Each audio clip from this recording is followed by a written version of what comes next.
श्री शिवाय नमस्तुभ्यम। हर हर महादेव। आप सभी को नवरात्रि की बहुत बहुत शुभकामनाएं। नवरात्रि की पूजा हर घर में सभी लोग अपने अपने शक्ति और सामर्थ्य के हिसाब से जरूर करते हैं।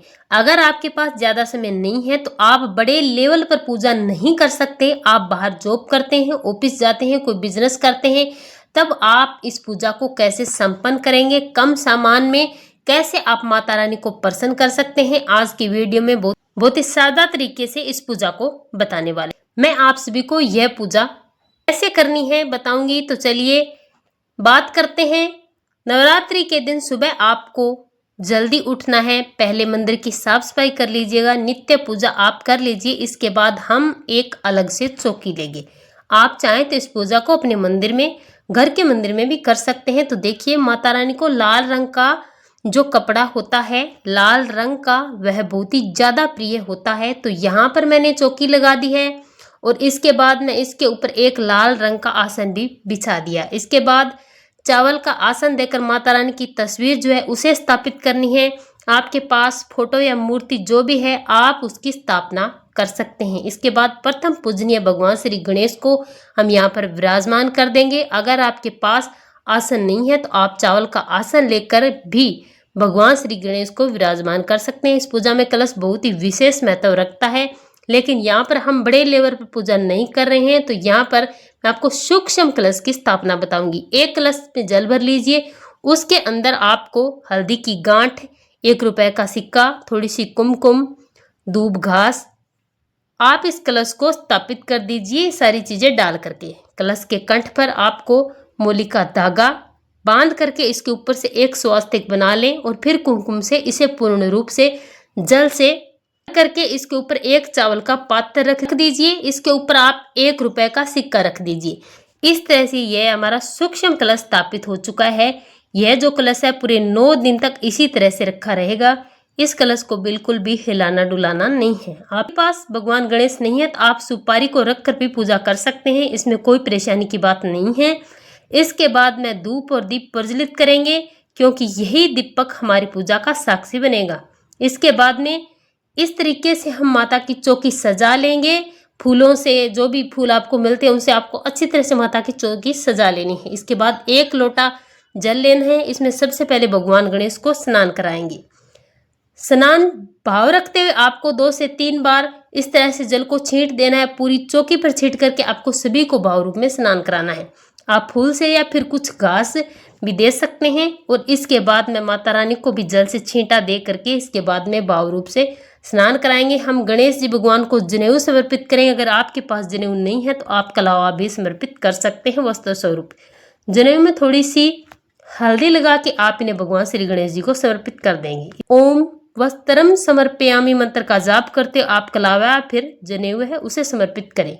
माता रानी को भी फूलों की माला और वस्त्र समर्पित करेंगे। अगर आपके पास गणेश जी और सुपारी दोनों ही हैं तो ऐसे में कलश के ऊपर जो आपने स्वास्तिक बनाया है उसे भी गणेश जी का स्वरूप समझ करके आप पूजा कर सकते हैं, अगर ये 2 चीज़ आपके पास नहीं। इसके बाद हमें हम लाल रंग की चुनरी माता रानी को उड़ाएंगे। लाल रंग की चुनरी अवश्य ही उड़ाइएगा, क्योंकि माता रानी को ये प्रिय रंग है और बहुत ही प्रिय भी है।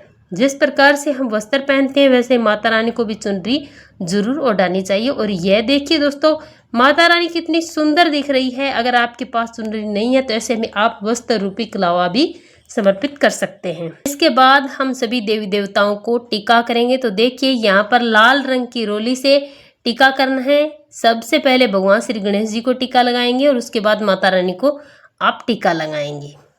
और शेर जो है उनको भी आपको टीका लगाना है। उसके बाद माता रानी के जितने भी स्वरूप है, हर एक स्वरूप को आपको टीका लगाना है। अगर आपके पास भगवान शिव की भी मूर्ति है, प्रतिमा है, तो उन्हें भी आप चंदन का टीका लगाइए। इसके बाद में भगवान गणेश जी को लाल फूल और साथ ही दुर्वा घास, हल्दी समर्पित करेंगे। अगर आपके पास लाल रंग का पुष्प नहीं है तो आप गेंदे का पुष्प समर्पित कर सकते हैं। गेंदे का पुष्प हर देवी देवताओं को चढ़ाया जा सकता है। अगर आपके पास फूल नहीं है तो आप बिना फूल के भी पूजा कर सकते हैं। और इसके बाद देखिए, लौंग और बतासे का भोग लगाना बहुत ही ज़्यादा आवश्यक है। अगर आपके पास में पान का पत्ता है तो उसके ऊपर आप 2 लौंग, 1 बतासा, 1 इलायची रख करके माँ को भोग लगाएं। अगर नहीं है तो छोटी सी कोई कटोरी में आप लड्डू का भोग लगा सकते हैं। नैवेद्य यानी कि केला, जो भी फल फ्रूट है इत्यादि आप समर्पित कर सकते हैं। तो यहाँ पर मैंने पान के पत्ते के ऊपर से ये जो चीज़ें रख करके चढ़ाई हैं और यह बहुत ही ज़्यादा शुभ मानी जाती है। आप हर रोज़ एक पान का पत्ता भी चढ़ा सकते हैं, लेकिन अगर आपके पास कम समय है, आप ऑफिस वगैरह जाते हैं, तो एक कटोरी में मेवा, ड्राई फ्रूट्स या फिर कोई भी एक फल की व्यवस्था करके रखिएगा। सुबह के समय में आप जाने से पहले आप कोई भी एक भोग लगा करके अपने ऑफिस वगैरह फिर जहाँ भी आप जाना चाहें जा सकते हैं। साथ में थोड़ा सा जल का भोग भी जरूर लगाइएगा। सुबह के समय में आप इस तरह से पूजा कर सकते हैं और शाम के समय में जब आप ऑफिस वगैरह घर वापस जाएं तो खीर, पूरी या कोई भी चीज़ आपने बनाई है वह माता रानी को भोग के रूप में आप चढ़ा सकते हैं। इसके साथ ही सुहाग की सामग्री भी हम चढ़ा देंगे। अगर आप शादीशुदा है तो सुहागिन है तो पूरे 9 दिनों में कोई भी एक दिन माता रानी को सुहाग की सामग्री जरूर चढ़ाएं। इसके बाद में हम यहाँ पर माँ को दक्षिणा स्वरूप कुछ दक्षिणा चढ़ाएंगे। आप दक्षिणा किसी भी दिन चढ़ा सकते हैं, तो आप या नवरात्रि के पहले दिन दक्षिणा चढ़ा दें या फिर अष्टमी या नवमी के दिन भी आप दक्षिणा चढ़ा सकते हैं। हाथ जोड़कर माता को अपनी मनोकामना पूर्ण करने के लिए आप प्रार्थना करें। अपने मन के जो भी भाव है वह व्यक्त करें।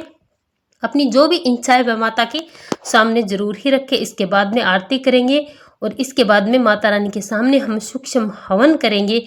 आपके पास ज़्यादा सामग्री नहीं है हवन के लिए, तो इस प्रकार से आपको एक गाय माता का उपला लेना है। गाय माता के गोबर से बना हुआ कंडा, उसके ऊपर आपको घी डाल करके आप हवन की सामग्री या कपूर डाल करके भी कर सकते हैं और आप अकेले कपूर से भी हवन कर सकते हैं। सूक्ष्म हवन जिसे कहा जाता है माता रानी के सामने आप जरूर जलाएं।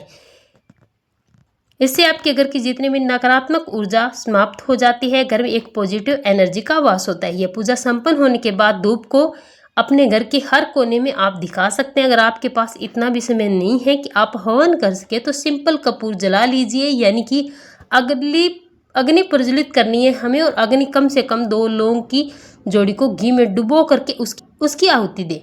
इसके साथ ही आपने जो कुछ भी भोग में चढ़ाया है, बतासा है, कोई भी चीज़ भोग में आपने चढ़ाई है, थोड़ी सी आहुति आपको उसकी भी जरूर देनी है। अगर आप प्रॉपर तरीके से हवन नहीं कर सकते तो ऐसे आप सूक्ष्म भी कर सकते हैं। सुबह या शाम के समय जब आपको समय मिले तब आप इस तरीके से कर लीजिएगा, लेकिन सुबह के समय करना ज़्यादा अच्छा माना जाता है। इसके बाद हम माता रानी की आरती करेंगे। आरती करने के बाद में पूजा में कमियों के लिए माता रानी से क्षमा याचना करेंगे।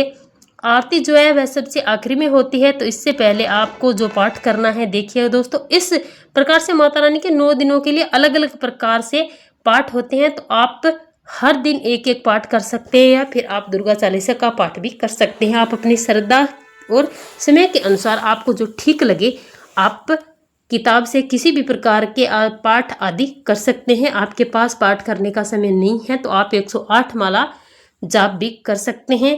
इसका विशेष महत्व है। इन नवरात्रों के समय में अगर आप चाहें तो 108 बार माता रानी के किसी भी मंत्र का जाप भी कर सकते हैं। सुबह शाम किसी भी समय शुद्ध होकर आप यह कार्य कर सकते हैं। और नहीं तो माता रानी के 9 दिन में पाठ की एक बुक आती है, उस बुक को लेकर भी आप एक पाठ रोज कर सकते हैं। पूजा के लिए जो भी सामग्री है वो आप नवरात्रि से पहले किसी भी प्रकार से जुटा लीजिए ताकि आपको बाद में समस्या ना हो। इस तरीके से 9 दिन आप चलते रहेंगे। 9 दिन माता रानी की पूजा चलती रहेगी। पूजा पाठ कंप्लीट होने के बाद आप हाथ जोड़कर पूजा में रही कमियों के लिए क्षमा याचना जरूर करेंगे और माता रानी का आशीर्वाद प्राप्त करने के लिए प्रार्थना करें। तो यह थी बड़ी आसान सी पूजा विधि जो हर कोई कम से कम सामान में और थोड़े से थोड़े समय में भी कर सकता है। कोई भी सामग्री की कमी है तो आप इस पूजा को संपन्न कर सकते हैं, क्योंकि माता रानी भाव की भूखी है, आपकी सामग्री की नहीं। अगर आप प्रेम से मन से इस पूजा को करते हैं तो माता रानी आपकी इस पूजा को स्वीकार जरूर करती है। जय माता दी।